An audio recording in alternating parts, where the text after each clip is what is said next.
नमस्कार, मैं विश्वेंद्र दांगी एक बार फिर से आप सभी का हार्दिक स्वागत करता हूं। आज एक और नया टॉपिक मैं आप सभी के लिए लेकर आया हूं जिसका नाम है सिलोजिज्म, जो आपके हर एक एग्जाम के लिए मोस्ट इम्पोर्टेंट है, जिससे आपको हर एक एग्जाम में कम से कम एक या फिर ज्यादा से ज्यादा 3 या 5 क्वेश्चन भी आपसे पूछे जा सकते हैं। तो चलिए देर न करते हुए शुरुआत करते हैं आज अपने टॉपिक की, जिसका नाम है सिलोजिज्म। तो देखिए बात करेंगे आज हम सिलोजिज्म की। सिलोजिज्म की अगर मैं हिंदी में बात करूं, इसको बोलते हैं हम न्याय निगमन। न्याय निगमन। अब न्याय निगमन इसका नाम हो गया सिलोजिज्म का। और इसमें आपसे क्या होगा, क्वेश्चन किस टाइप से पूछे जाएंगे, इसमें आपसे एक स्टेटमेंट दे दी जाएगी या 2 स्टेटमेंट दे दी जाएगी या 3 स्टेटमेंट आपको दे दी जाएगी या फिर 3 से ज्यादा हो सकता है 4 स्टेटमेंट आपके पेपर में मिल जाए। ठीक है, तो इसमें क्या है भाई, स्टेटमेंट दे दी जाएगी आपको और दूसरा आपसे कंक्लूजन पूछ लिए जाएंगे। दूसरा क्या पूछा जाएगा, उसका कंक्लूजन। ठीक है, यानी कि कथन दे दिए जाएंगे आपको और उसका निष्कर्ष आपसे पूछ लिया जाएगा कि बताइए कौन सा निष्कर्ष आंसर होगा। अब इसी के नाम से जैसे ही इसमें स्टेटमेंट आई और जैसे ही क्या आया, दूसरा कंक्लूजन आया, कभी कभी इसको क्या बोल देते हैं हम, स्टेटमेंट एंड कंक्लूजन भी इसको हम बोल देते हैं। स्टेटमेंट एंड कंक्लूजन भी इसको हम बोल देते हैं, लेकिन वास्तव में रियलिटी में इसका जो नाम है वो है सिलोजिज्म, जिसको हम बोलते हैं न्याय निगमन।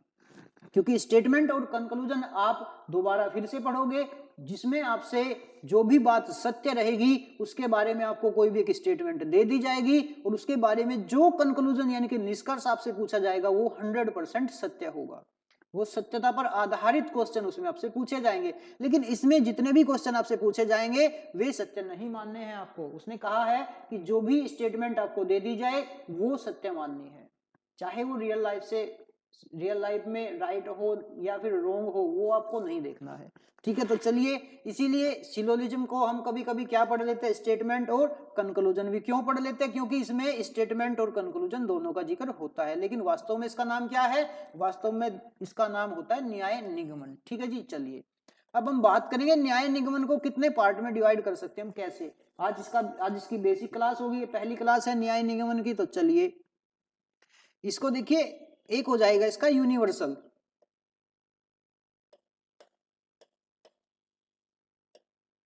यूनिवर्सल यानी कि सार्वभौमिक। ठीक है, इसमें हम जो भी बात रहेगी वो क्या रहेगी, वो 100% रहेगी। वो बात क्या रहेगी, वो रहेगी 100%। ठीक है, दूसरा आपका हो जाएगा particular.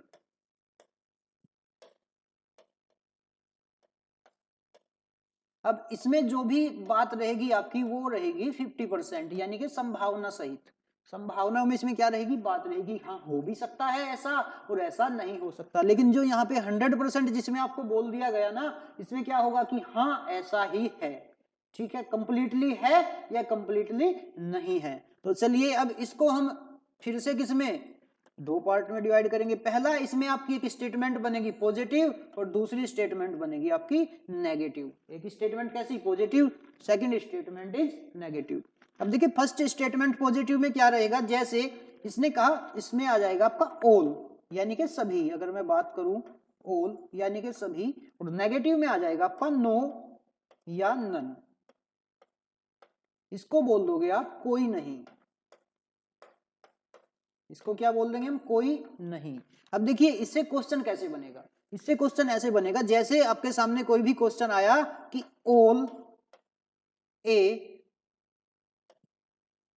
Are B, all A are B, सभी ए बी है, सभी ए बी है। तो ये क्या है, ये 100% इसमें कहा गया है कि सारे के सारे बी क्या, सारे के सारे ए क्या है, सारे के सारे ए यानी कि सभी ए बी है। ठीक है, तो इसमें आपको 100% एक सत्यता पर आधारित बात मिली कि जितने भी ए है वो सब कैसे है, बी है। या फिर इसमें दूसरा क्या मिल जाएगा आपको, no A are B, no A are B यानी कि कोई भी ए बी नहीं है। यहां पे भी आप क्या है, 100% आपको पता है इसमें पॉसिबिलिटी कहीं नहीं है। ठीक है, क्योंकि आपको पता है कि ऑल ए आर बी तो यानी कि सभी के सभी ए कैसे है, बी है, और all no A are B, यानी कि कोई भी ए बी नहीं है। इसमें ये 2 पॉइंट आपके बनेंगे, ठीक है। चलिए नेक्स्ट, अब सेम कंडीशन इधर रहेगी, इसमें भी आपकी 2 स्टेटमेंट बनेगी, पहली बनेगी पॉजिटिव और सेकंड स्टेटमेंट इज नेगेटिव। तो इसमें पॉजिटिव में क्या आ जाएगा आपका सम, क्योंकि ये 50-50 है, पॉसिबिलिटी में है। दूसरा क्या आ जाएगा सम नोट। अब अगर मैं इसके एग्जाम्पल की बात करूं तो इसका एग्जाम्पल क्या बन जाएगा भाई, इधर पहले सम वाले का एग्जाम्पल देख लेते हैं हम। चलिए सम वाले का, अगर मैं सम वाले के एग्जाम्पल की बात करूं तो सम वाले का बन जाएगा, जैसे इसने कहा सम ए आर बी, यानी कि कुछ ए बी है, कुछ ए क्या है बी है, तो कुछ ए बी नहीं हो सकते। यहाँ पे क्या बन गई पॉसिबिलिटी आपकी बन गई, संभावना आपकी बन गई कि कुछ ए बी है। अगर मैं कहता कि सभी ए बी है तो क्या बन जाते, आप बिल्कुल निश्चित क्या बोल देते कि सारे के सारे ए क्या है बी है, लेकिन यहाँ क्या बोल दिया, यहाँ आपको बोल दिया some B, some A are B, यानी कि कुछ ए बी है। सेकंड ये कैसी बनी, पॉजिटिव बनी, कुछ ए बी है। सेकंड इसी में क्या बन जाएगी, कुछ ए सम ए आर नोट बी, ये कैसी बन जाएगी, नोट आ गया तो भाई ये कैसी है, नेगेटिव है, यानी कि कुछ ए भी नहीं है। जब कुछ ए भी नहीं है तो कुछ ए कैसे होंगे, कुछ ए ऐसे होंगे जो बी है। क्या आप बात समझ पाए। चलिए एक बार फिर से हम दोबारा वहीं चलते हैं लास्ट। तो यहां से क्या बनेगा सम, यानी कि सम का मतलब हो जाएगा कुछ। अब देखिए इसमें हिंदी और इंग्लिश दोनों में सेम रहेंगे, यहाँ वर्ड क्या हो जाएंगे कुछ नहीं। भाई इतनी बात तो हर एक स्टूडेंट जानता है कि सम नोट को कुछ नहीं बोलेंगे, सम को कुछ बोलेंगे, और नो या नन को कोई नहीं बोलेंगे, और ऑल को सभी बोलेंगे, ठीक है। तो सिलोजिज्म हमने पढ़ा था, उसमें क्या है भाई न्याय निगमन 2 पार्ट में डिवाइड कर दिया गया। अब उसको भी 2 पार्ट में डिवाइड कर दिया गया, पहला प्लस माइनस, यानी कि या तो सभी होंगे या कोई नहीं होगा। सेकंड पार्ट भी क्या है प्लस, यहाँ पॉसिबिलिटी है आपकी कि कुछ होंगे और कुछ नहीं होंगे, कुछ हो भी सकते हैं और कुछ नहीं हो सकते। क्लियर हुआ यहाँ तक। चलिए अब नेक्स्ट में बात करूं, अब देखिए नेक्स्ट, इसने कहा इसमें पहली आपकी 4 टाइप की स्टेटमेंट बनेगी। पहला बनेगा ए टाइप, जिसमें रहेगा ऑल यानी कि सभी। सेकंड बनेगी ई टाइप स्टेटमेंट, जैसे कि इसमें क्या बनेगा अभी बताया था, नो या नन आपका बन जाएगा, इसको बोल देंगे कोई नहीं, इसको क्या बोल देंगे कोई नहीं, ई टाइप स्टेटमेंट। फिर है आई टाइप स्टेटमेंट, इसमें क्या बन जाएगा आपका, इसमें बन जाएगा सम यानी कि कुछ। क्लियर हुआ पॉइंट। नेक्स्ट बन जाएगा ओ टाइप। अब देखिए ये सारे के सारे वोवल ले लिए, ए ई आई ओ ऐसे ही नाम देते चले गए। ओ टाइप, इसमें क्या बन जाएगा बच्चे, इसमें बन जाएगा आपका सम नोट। सम नोट में क्या है, कुछ नहीं, ठीक है। यही आपके सारे याद हो जाएंगे। अब आपको इसके वेन डायग्राम करने की आवश्यकता नहीं है। जो मैंने स्टार्टिंग में अभी आपको बताया, क्या बताया, ये वाला कि यहाँ ये 100 बनेगा और यहाँ क्या बनेगा, यहाँ 50% है कि हो भी सकता है नहीं भी हो सकता। इन्हीं दोनों वैल्यू से हम इस कंप्लीट सिलोक्स को पढ़ेंगे। इसमें आपको वेन डायग्राम बनाकर देखने की आवश्यकता नहीं होगी। जैसे ही आप इसके कुछ क्वेश्चनों को प्रैक्टिस कर लेंगे, धीरे धीरे प्रैक्टिस करते हुए आप एक दिन उस स्टेज पर पहुंच जाएंगे जहां आपके सामने क्वेश्चन आया, आपने बिना पेन और पेपर के डायरेक्ट आंसर बताने स्टार्ट कर दिए। किसके, सिलोजिज्म के। चलिए तो यहां से मैंने क्या बताया था भाई, ओल। ओल कैसा है, देखिए यहाँ पे कलर चेंज कर लेते हैं हम। ओल कैसा है, ओल को अगर मैं लूं तो ओल कैसा हो जाएगा, ओल हो जाएगा पॉजिटिव। यहाँ क्या है, नन या नो या नन, ये कैसा है, ये नेगेटिव स्टेटमेंट है। फिर से सम आई, ये कैसा, पॉजिटिव स्टेटमेंट है, और ये फिर से नेगेटिव, यानी कि 2 पार्ट में इसको डिवाइड किया गया, एक पॉजिटिव एक नेगेटिव। तो 4 स्टेटमेंट आपकी इसमें बनेगी। पहली ऑल, सेकंड नन, सम नोट। क्लियर, जिसमें से 2 पॉजिटिव है और 2 क्या, 2 कैसी है, 2 है आपकी नेगेटिव। अब चलिए इसकी वैल्यू की अगर हम बात करें, इसकी वैल्यू की अगर हम बात करें तो वैल्यू को कैसे रखेंगे भाई, इसने कहा all A are B, all A are B, इसमें 2 वर्ड के बीच में आपस में रिलेट करना होगा। अब जो भी स्टार्टिंग में आएगा ऑल ए आर बी, जैसे मैंने कहा ऑल ए आर बी, जैसे मैंने स्टार्टिंग में कहा all A are B.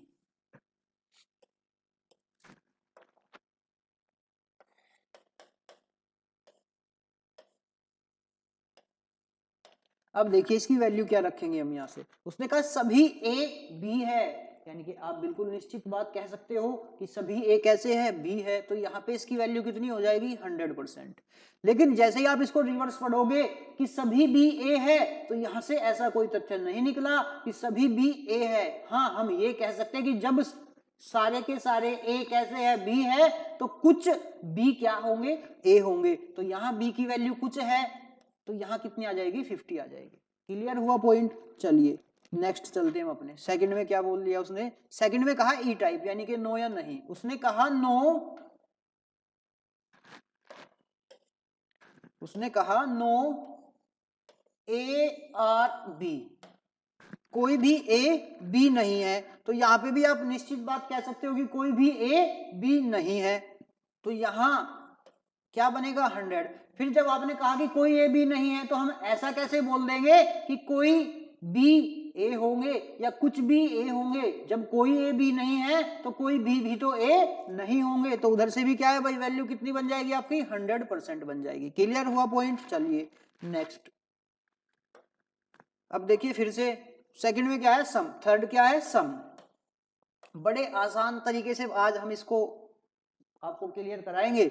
Some A are B, उसने कहा कुछ, यहां आ गई आपकी पॉसिबिलिटी, संभावना कि हाँ कुछ ए बी है, और जहां पॉसिबिलिटी थी वहां वैल्यू कितनी रख रहे थे हम 50%। जब मैंने कहा कि कुछ ए बी है तो कुछ बी भी क्या होंगे, ए होंगे, तो यहाँ पे भी कितना आ जाएगा भाई 50%। ऐसा तो आप बोल नहीं सकते कि कुछ ए तो बी है लेकिन कुछ बी ए नहीं है, कुछ भी ए नहीं है, ये इसका सेकंड पार्ट हो जाएगा। लेकिन मैं कहूं कि जैसे मैंने कहा कि कुछ ए बी है और आप कह दो कि सभी बी ए है, तो ऐसा तो पॉसिबल नहीं। तो इसीलिए दोनों में कुछ की वैल्यू क्या बन जाएगी 50-50 बन जाएगी। क्लियर। चलिए नेक्स्ट देखिए, इसने एक और कहा some A are not B, some A are not B, some A are not B. अब चलिए भाई, इसने कहा कोई ए या सॉरी, इसने कहा कुछ ए बी नहीं है। जब कुछ ए बी नहीं है तो उसका क्या हो जाएगा उल्टा, तो यहाँ पे कितनी बन जाएगी आपकी 50 और यहाँ बन जाएगी आपकी 100।